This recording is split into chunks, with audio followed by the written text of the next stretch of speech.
দেখুন বন্ধুরা, কি অপূর্ব লাগছে ঝিলের ওপর নির্মিত এই ঝুলন্ত সেতুকে। একজন আমাদের বাঙালি হংকংয়ে প্রবাসী, তিনি হংকংয়ে থাকতেন। তা তিনি এই জমিটা কিনে প্রথমে একটা কিছু করবেন ভেবেছিলেন, কিন্তু এখানকার লোকাল লোকের কারণে তিনি জমিটা আমার কাছে বিক্রি করেন। তা তিনি আমার কাছে বিক্রি করে তাঁর ওই উদ্দেশ্যে, তাঁর নামের উদ্দেশ্যে আমি এই জায়গাটার নাম রেখেছি হংকং পার্ককে। তাতে কী হয়, একটা প্রচার হয়, সে লোকের একটা স্মরণ করাও যায় যে জমিটা, এতটা জমি আমার একসঙ্গে দিয়েছে। এইটাই। নমস্কার বন্ধুরা, আজকের একটা নতুন ভিডিওতে সকলকে স্বাগত জানাই। আশা করি আপনারা সবাই ভালোই আছেন, আর আমিও খুব ভালো আছি।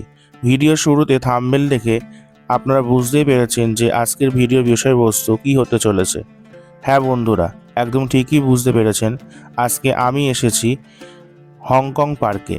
আর এই মায়াবী পার্কের মূল আকর্ষণ হলো গাছের উপর দিয়ে, ঝিলের উপর দিয়ে শূন্যে ভাসমান প্রায় 300 মিটারেরও বেশি এক আশ্চর্যময় চমকপ্রদ ঝুলন্ত সেতু, যেটা আপনাদের নজর কাড়বেই।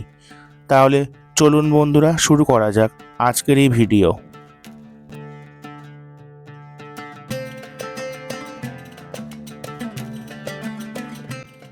এই হংকং পার্কে আসার জন্য আপনাদের শিয়ালদা থেকে হাসনাবাদগামী যে কোনো ট্রেনে উঠে চাঁপাপুকুর স্টেশনে নামতে হবে। তারপর চাঁপাপুকুর স্টেশন থেকে টোটোই বা অটোই চেপে আপনারা সরাসরি চলে আসতে পারবেন এই হংকং পার্কে। আর বাসে বা গাড়িতে আসতে চাইলে টাকি রোড ধরে এসে রঘুনাথপুর স্কুল বাড়ি নামতে হবে। সেখান থেকে টোটোই বা অটোই করে আপনারা এই হংকং পার্কে চলে আসতে পারবেন। তবে বলে রাখা ভালো, পার্কের সামনে অল্প একটু রাস্তা সরু থাকার জন্য টোটোই করে আসাটাই বেস্ট হবে। তবে বাইক বা সাইকেল করে আসলে আপনারা সরাসরি এসে এই পার্কের ভেতরে পার্কিং করতে পারবেন।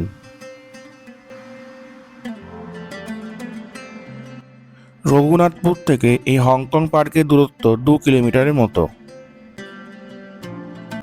পার্কের প্রবেশের মুখে গেটের সামনে একটি সরু খাল আছে, যেটাকে দেখতে অনেকটা সুন্দরবনে খাড়ির মতো, যেটি পার্কের সামনে দুদিকেই বহমান।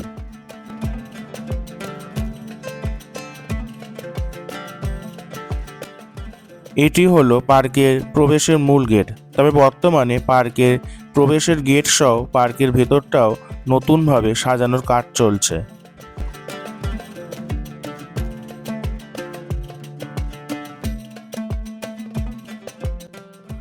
পার্কের প্রবেশ মূল্য মাত্র 20 টাকা।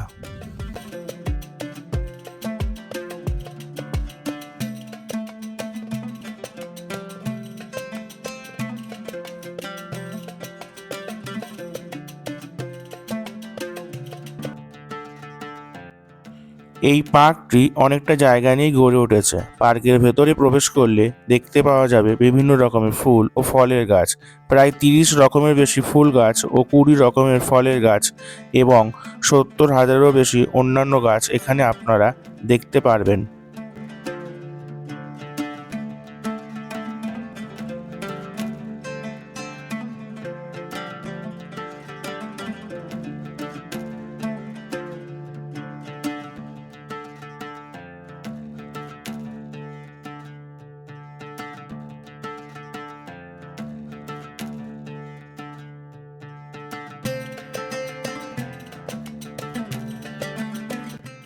বেশ মনোমুগ্ধকর লাগছে পার্কের ভিতরে নানা রঙের ফুলের সমাহার দেখে। রং বেরঙের ফুলগুলির ওপরে সূর্যরশ্মির আভা পড়তেই আরও বেশি করে ফুলগুলির সৌন্দর্য যেন ফুটে উঠছে।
বেশ অনেকটা মাটি দিয়ে ঢিবি তৈরি করে এইখানটায় পাহাড়ের ন্যায় রূপ দেওয়া হয়েছে।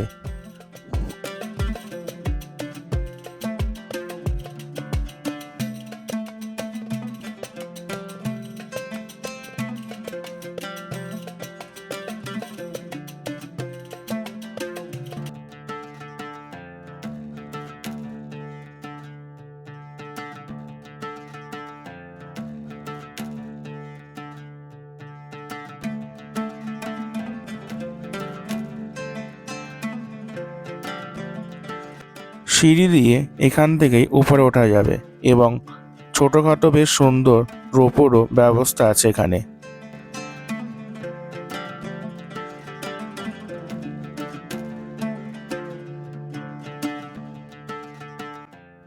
খুবই নির্জন, নিরিবিলি এবং পরিষ্কার পরিচ্ছন্নময় পার্ক হলো এই হংকং পার্ক। পার্কের ভিতরেও আরও একটি ছোট খাঁড়ি এখানে দেখা যাচ্ছে।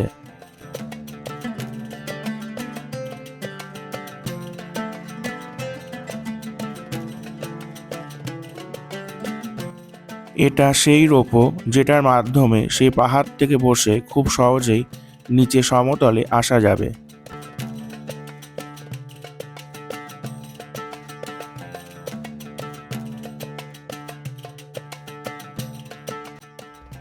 পার্কের ভিতরে এই ঝিলে মাত্র 20 টাকার বিনিময়ে বোটিং করারও সুব্যবস্থা আছে।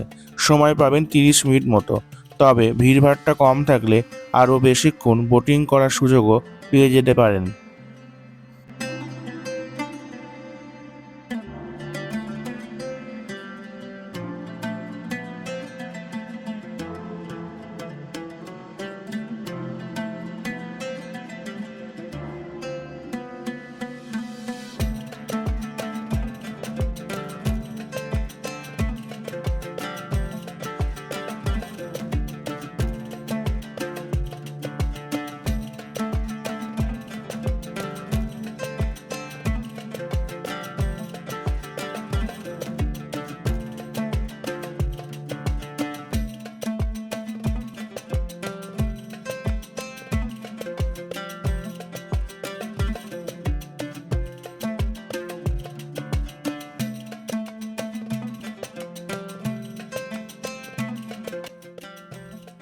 আরেকটি কথা না বললেই নয়, সেটি হলো বনভোজনে সেরা ঠিকানা হলো এই হংকং পার্ক। কারণ বনভোজনের জন্য যে উপযুক্ত পরিবেশের প্রয়োজন হয় আপনারা এই হংকং পার্কে আসলে আশা করি পেয়ে যাবেন।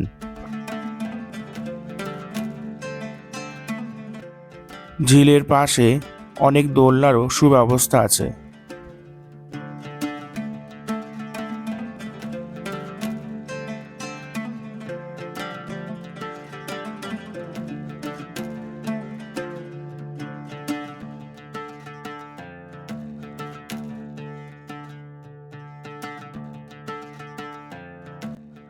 এবার দর্শন করব সেই ভয়ানক রোমাঞ্চকর অ্যাডভেঞ্চারে পরিপূর্ণে ভরা আশ্চর্যময় শূন্যের ওপরে ভর করে থাকা শুধুমাত্র দড়ি দিয়ে যার কারসাজি, সেটি হলো, হ্যাঁ বন্ধুরা, সেই ঝুলন্ত সেতুর কথাই আমি বলছি, যেটা এই সিঁড়ি বেয়ে উপরে উঠলেই দেখতে পাবো।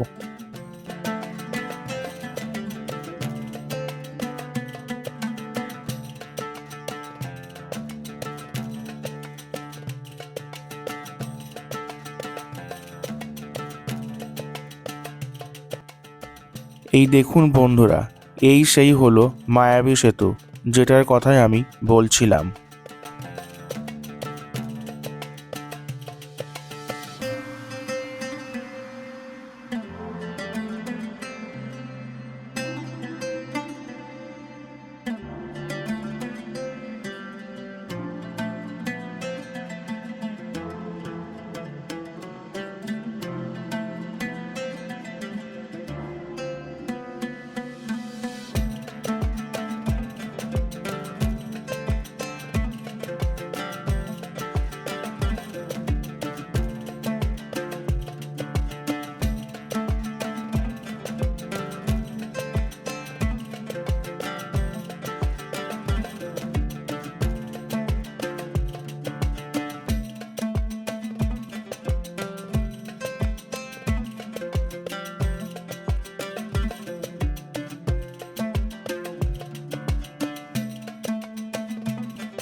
প্রায় 300 মিটারেরও বেশি বিস্তৃত এই ঝুলন্ত সেতুর পরিধি।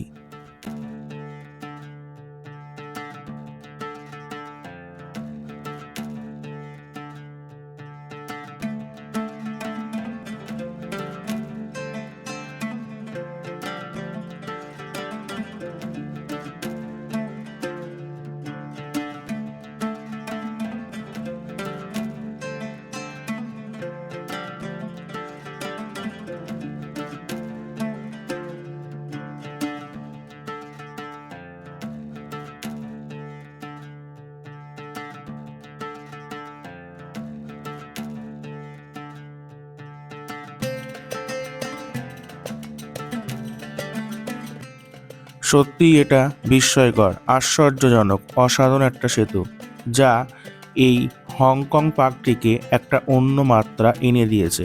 এটি এমন একটা কিছু যা অন্য সাধারণ পার্কের থেকে সম্পূর্ণ আলাদা এবং অপ্রত্যাশিত।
দেখুন বন্ধুরা, কি অপূর্ব লাগছে ঝিলের ওপর নির্মিত এই ঝুলন্ত সেতুকে। এক কথায় অনবদ্য। এখানে আসলে সেটা আপনারা বুঝতে পারবেন।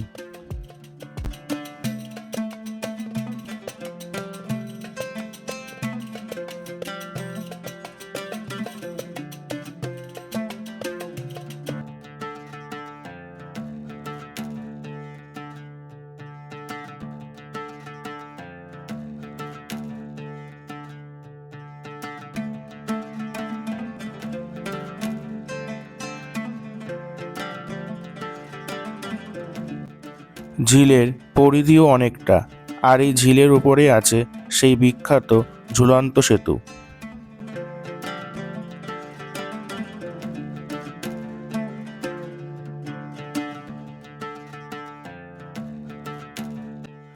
এবারে শুনে নেব বন্ধুরা, এই পার্কের বর্তমান মালিক মোহাম্মদ আমিনুর ইসলামের মুখে হংকং পার্কটি সম্পর্কে দু চার কথা। আপনার নাম? আমার নাম মোহাম্মদ আমিনুল ইসলাম। এই জায়গাটি কোথায়? এই জায়গাটা রঘুনাথপুর আর বিবিপুরের মাঝখানে বসিরহাট থানার মধ্যে। আচ্ছা, আর এই জায়গাটির নাম কি? নাম হচ্ছে হংকং পার্ক। হংকং পার্ক মূলত এই পার্কের নামটা হয়েছে আর এই পার্কটি নাম হংকং কেন? হংকং কেন ব্যাপারটা হয়েছে, এটা খুব হাস্যকর ব্যাপার। আমি এই জমিটা টোটাল 60 বিঘা জমি, বুঝলেন। একজন আমাদের বাঙালি হংকংয়ের প্রবাসী, তিনি হংকংয়ে থাকতেন। আর তিনি এই জমিটা কিনে প্রথমে একটা কিছু করবেন ভেবেছিলেন, কিন্তু এখানকার লোকাল লোকের কারণে তিনি জমিটা আমার কাছে বিক্রি করে। তিনি আমার কাছে বিক্রি করে তার ওই উদ্দেশ্যে, তার নামের উদ্দেশ্যে আমি এই জায়গাটার নাম রেখেছি হংকং পার্ককে। তাতে কী হয়, একটা প্রচার হয়, সে লোকের একটা স্মরণ করাও যায় যে জমিটা এতটা জমি আমার একসঙ্গে দিয়েছে। এই জায়গাটি কতটা আছে মোটামুটি পরিমাণ? মোটামুটি 60 বিঘা জমি। এটাকে আমি ন্যাচারালভাবে করেছি, বুঝলেন। বনভোজন বলতে তো বনের মধ্যে ভোজন, বনভোজন। এইটা আমি ঠিক মানে আধুনিক যে পার্কগুলো, সেই পার্কের সঙ্গে আমার পার্ক মিলবে না। কারণ হচ্ছে আধুনিক পার্কগুলোতে হই হুল্লোড়, ভান, এটা সেটা সব হয়। আমার এখানে সব চলবে না। এখানে ফুল গাছটা দিয়ে সাজানো, গাছপালা দিয়ে ন্যাচারালভাবে করা বলা। তারপরে এগুলো করলে মানুষ আর কি টাউন থেকে বেড়াতে আসে, তাদের এই গ্রাম্য পরিবেশটা ভালো লাগে। এখানে পুকুর আছে, ঝুলন্ত সেতু আছে, রোপওয়ে আছে। তারপরে নৌকা দেখছেন, এখানে নৌকার বাইরের ব্যবস্থা আছে, নৌকায় করে জলের মধ্যে বেড়ানোর ব্যাপার। বনের মধ্যে বসে বা বিভিন্ন মানে সারা বছরের মধ্যে শীতকালটাই বেশি আসে পিকনিক করতে। এখানে তারা পিকনিক করে এবং তাদের ভালো লাগে। আর খুব কম পয়সা আমরা পিকনিকের ব্যবস্থা করি। 500 টাকা দিয়ে একটা সিটিং দিই 40-50 জনের, বেশি হলে তখন 1000 টাকা দিই। আর এখানে জিনিসপত্র সব পাবেন। কলকাতা থেকে যারা আসে চাঁদপুর স্টেশন, বর্ষা স্টেশনে অটো রিক্সা ধরে আসে। পুরো গ্রাম্য পরিবেশ, বুঝলেন। অন্য পার্কের সঙ্গে আমার কোনো মিল নেই। এই কারণে এই পার্কটা এখানে সম্পূর্ণ প্রকৃতির উপর নির্ভরশীল করে একটা মাটির টিলা আছে, সেটা পাহাড়ে আসুন দেখুন, দেখলে বুঝতে পারবেন চারিদিকে শুধু ফুল আর ফুল। চারিদিকে প্রচুর গাছ, 60-70 হাজার গাছ বসানো আছে। মেঘনি, শিরিষ, লম্বু, মানে বনের মতো করে সাজানো। এখানে অনেক জলের ব্যবস্থা আছে। এখানে সব কিছু পার্কের যে ব্যবস্থা, শৌচালয়টা থেকে আরম্ভ করে সবই পাবেন। তবে অন্য পার্কের মধ্যে এখানে কনস্ট্রাকশন, ঘর দৌড়, এটা সেটা থাকার ব্যবস্থা আমার নেই। আর আমি সেটা ইচ্ছা করে করলে নোংরা মতো এসে যায়, অত ওটা আমার দ্বারা সম্ভব না। আপনারা আসুন, দেখলে বুঝতে পারবেন যে কেমন লাগবে। ধন্যবাদ।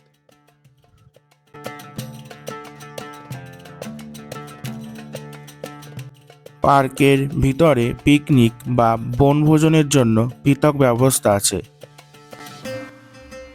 আজকের ভিডিও আপনাদের কেমন লাগলো কমেন্ট করে জানাবেন বন্ধুরা। ভিডিও ভালো লাগলে লাইক, কমেন্ট, শেয়ার এবং সাবস্ক্রাইব করে আশীর্বাদ আমাকে অবশ্যই করবেন।